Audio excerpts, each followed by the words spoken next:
So students, today we are going to discuss various methods to find maxima and minima.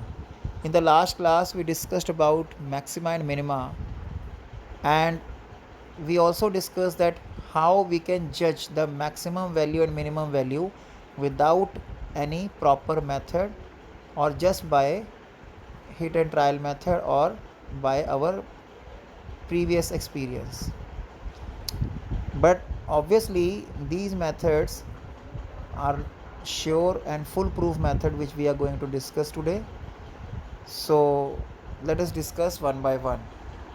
So first of all, let us discuss method to find absolute maxima minima or global maxima minima. When we are finding absolute maxima minima, that means a and b are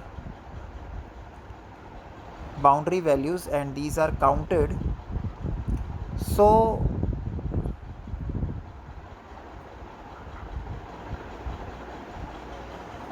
in this case, the critical point, which is a point where derivative is 0, is our required tentative point of maxima or minima. Like here the point C is critical point. So critical point may be the point where maxima and minima occur. Apart from that, boundary values are also equally responsible that we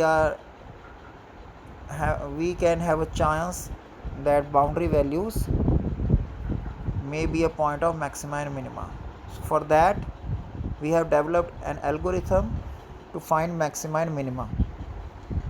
So step 1, we have to find the derivative of the given function. Step number 2, for maxima minima or to find the critical point, we will put that derivative is equal to 0, and suppose we are having critical point C1, C2 up to so on. Next is we will put these critical point in function,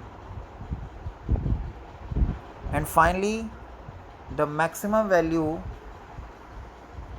obtained by a point will give us point of maxima, and the minimum value will give us the point of minima. So it's very easy to apply in case of absolute maxima minima or global maxima minima. Now second is method to find local maxima minima. Here we can't apply boundary values because boundary values are not counted in open interval, or sometimes interval is not given to us. So that means only critical points are suspicious point where maxima and minima can occur.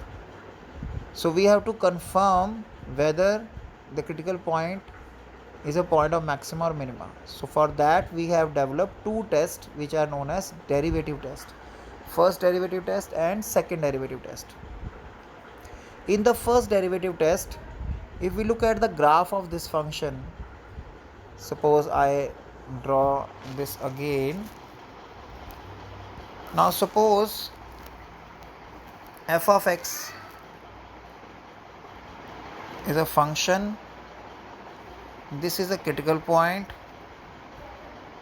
and this is a point which is more than critical point c plus h, and this is a point which is less than critical point c minus h. If I draw a tangent at this point, you can see this angle is obtuse, so slope of tangent AB is negative. And if I draw the tangent at this point, say CD, so its angle is acute, so we can say slope of this tangent is positive. From here it is clear that tan theta is negative and tan phi is positive. By tan theta we mean derivative at f dash c plus h is negative and f dash c minus h is positive. So we conclude that if f dash x changes its sign from positive to negative while going through c minus h to c plus h, then c is point of maxima. For example, if critical point is 2 and I put a value less than 2, that means 1.9 in the derivative, and I am getting positive value, and then I put value more than 2, say 2.1 in the derivative, and I get negative value. So that means going through 1.9 to 2.1, derivative is changing sign from positive to negative. That means 2 is a point of maxima, and vice versa for minima. From negative to positive, it is minima. So next is second derivative test. Now here algorithm says what we have to do. First of all, we have to find f dash x, then we have to put f dash x is equal to 0 to find critical point. Till here it is same with the as compared to first derivative test. Now here we will find second derivative also, and we will put straightaway c to the second derivative. Now if f double dash c, that means value of second derivative at critical point, is less than 0, then c is point of maxima, and if it is greater than 0, then c is a point of minima. That's it. So let us try to apply these tests to the functions given below. Now find maxima and minima if any of the function e raised the power x. Now clearly e raised the power x is an increasing function, and our knowledge says that it should not have any maxima or minima.